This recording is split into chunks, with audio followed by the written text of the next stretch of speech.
Welcome to the Flex Rental Solutions webinar. Today we're going to be looking at audit trails and the different places where you can view an audit trail and the information that is contained in an audit trail. First, let's start by looking at the System Settings menu, and we're going to look at the option called Resource Audit Trail.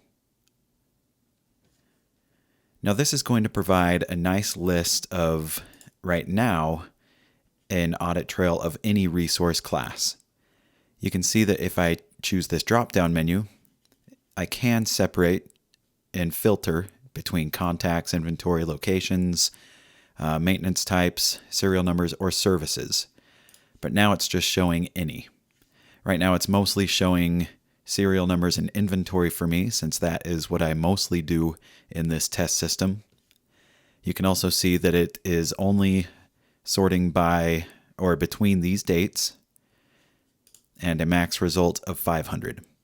Of course, I can change any of that. So if I want to say I want to view anything that has happened from the beginning of the year till today, then I can view that information. And if I have a limited, or if I have more than 500 results, I should say, then I can increase that above 500. Right now, since I haven't done a lot of work in this system since the beginning of the year, it's only returning 92 results.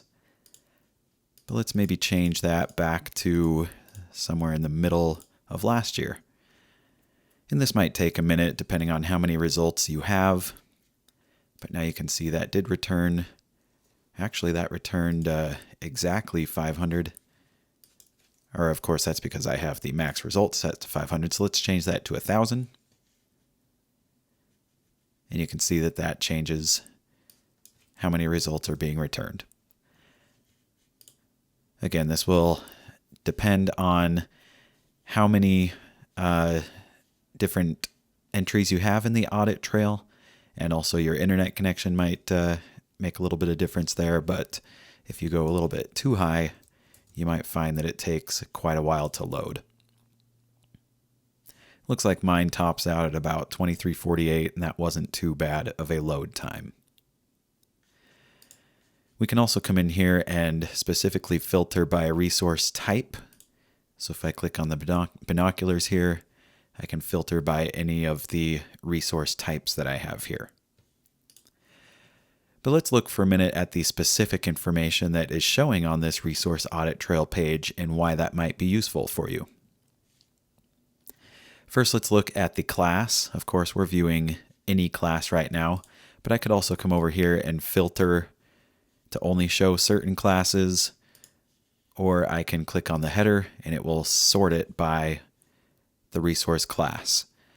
So of course the resource class, your main categories are going to be contacts, and that will show any resource type that is under the contact resource class. So that's going to include your clients, freelance labor, employees, vendors, etc.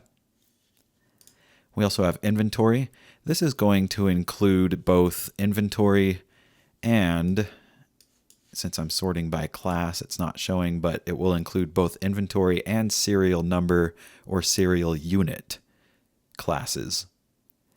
And of course, this is going to be rental, retail, or any other resource type that you have. You also have locations. This one we'll probably not use as often, but if you have multiple locations, then you can pull up the resource class of locations. Maintenance is not going to necessarily be any maintenance that's been performed. This is only going to be resource types that you've created under the maintenance class. So this is just showing any, in fact, in this case, it's going to be any maintenance procedures that I've created that will show under the resource class of maintenance. You can filter down to just showing serial numbers instead of inventory models and serial numbers or serial units. And then of course we have services. As you saw, most of my information was contained in the inventory resource class. So let's start by looking at that and the information that's contained there. So we have the resource description, which is just the item name. Its class, if it's a serial number, that means it's a serial unit. But if it says inventory, then that means it's an inventory model. So your non-serialized inventory models will just show up with the name and showing as inventory as the class. But then if you have things that are a parent model that have serial units, then the parent model name will show up, and it will also show any of the units. So for example, if I search just for a QSC 12, that's both going to show the parent, which is listed as inventory class, and then each of the serial units that are included.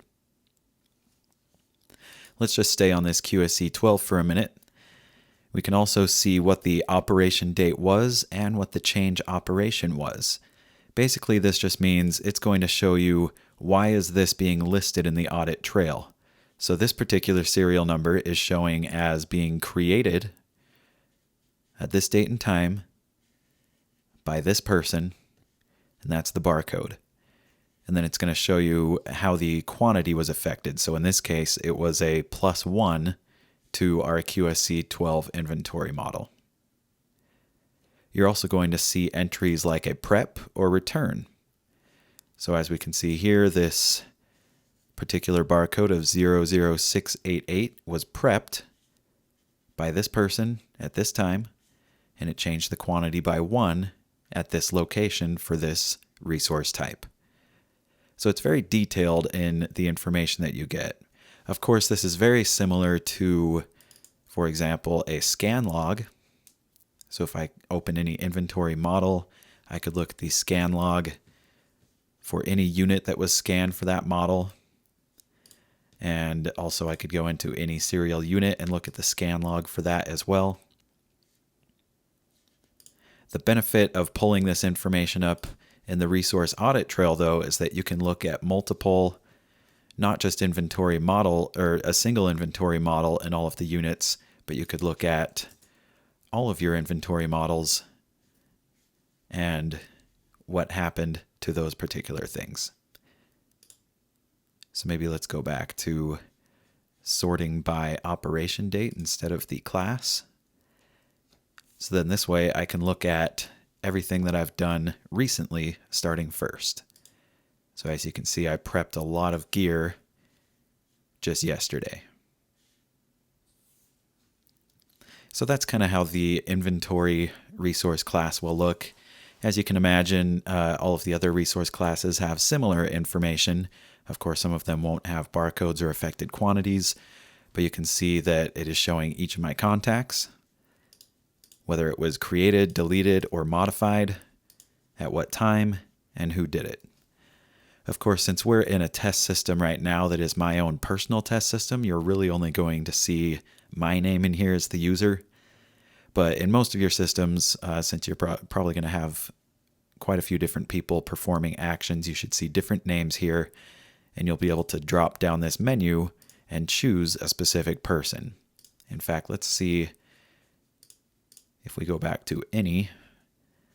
I'm sure somebody has been in my system at some point in the past half year or so. So as soon as this loads, we'll go ahead and use the drop-down user.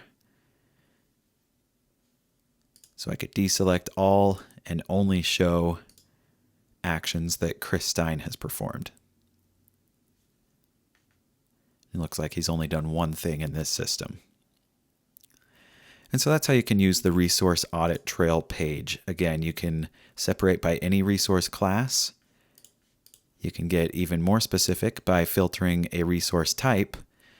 And then you can use the drop-down menus to choose what kind of information is being displayed. Another useful thing about this page is that you have preferences that will be saved per user. So I can go in here and say which columns I want to show, how many records per page. And then if I go here and click the Save Preferences, then that will save the preferences for this page for my user only. So if anybody else logs in, they'll see the original page, but when I log into this page, I will see whatever preferences I set. You can also come over here and print or export this page, which could be very useful if you have filtered out any information that you need and you want to print that out and have a hard copy of, or just export it as a PDF. So this is the main resource audit page. This will show, of course, all of the different classes. There are also audit trails for more specific areas in Flex. So for example, let's just stick with this inventory model that we already have open, the QSC 12. Every inventory model is also going to have its own audit trail. So you can click on that and it's only going to show the audit trail information for this specific inventory model. And it's also showing the serial number information. Of course, I could filter that and only show information that was done to the inventory model. And I think that's going to take a second because I'm still sorting by operation date. And so every time I do something different, not only is it loading that new information, but it's also going through and sorting it by the operation date, which is taking a second.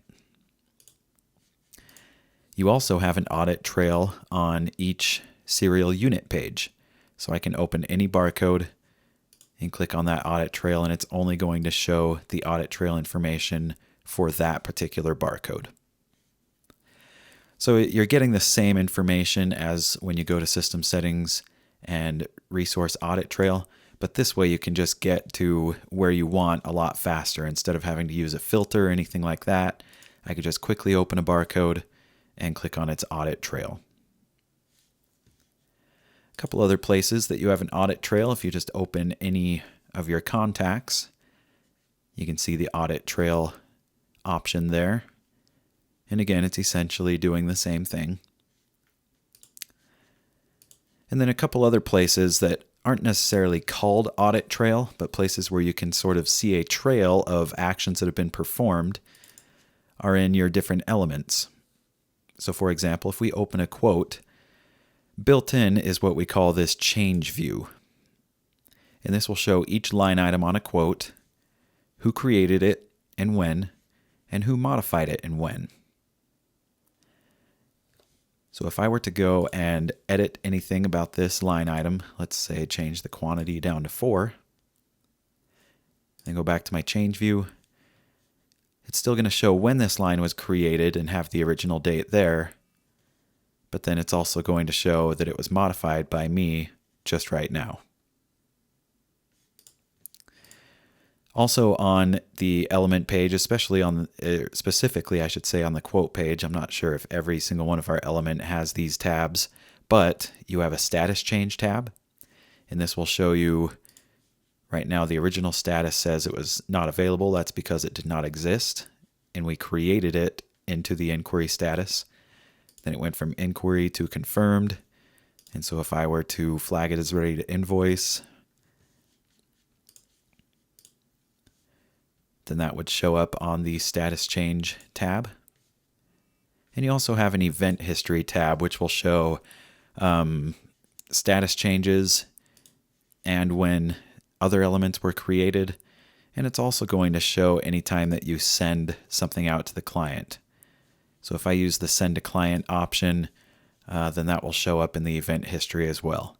So that way you can always come back and look at the event history of a quote and see if it's been sent out already and who sent it. The last place that we'll look at an audit trail is going to be on our users. You can open up any of your users, and this is more of an access history, not so much of an audit trail that's going to show you what changes have been made to each user, but this at least shows you anytime this person has accessed the system, what the result was, and even the IP address. So you can trace that and see exactly where they were accessing the system from. Now, the reason that we have all of these different options, the resource audit trails, and the different tabs on quotes and access history, is just so that there is a level of responsibility within the system for each user. That's why each person has a unique username, because when they perform different actions, we want it to be tied to that username so that if something goes wrong in the system, if something was scanned incorrectly, or if something went to a job that shouldn't have, then you can see exactly when that scan was performed and by who, and you can ask them why they did that. And then, of course, you have the access history here. If you see something change in your system that you can't pull up on the resource audit trail or on any of the change tabs, then you can always come in here and click on the access history. And of course, you can do this just as a general access history for any user in your system and see when people logged in so that you can say, oh, it looks like so-and-so logged in overnight. Maybe I'll ask them why this was changed in our system. If you have any questions about anything that we have looked at in this webinar, we always encourage you to go over to our forum, look at our webinars board and find the specific post for this webinar. There you can ask questions or share some ideas that you might have as related to the webinar topic. And of course, if you have any questions that are more technical in nature, we ask that you email support@flexrentalsolutions.com.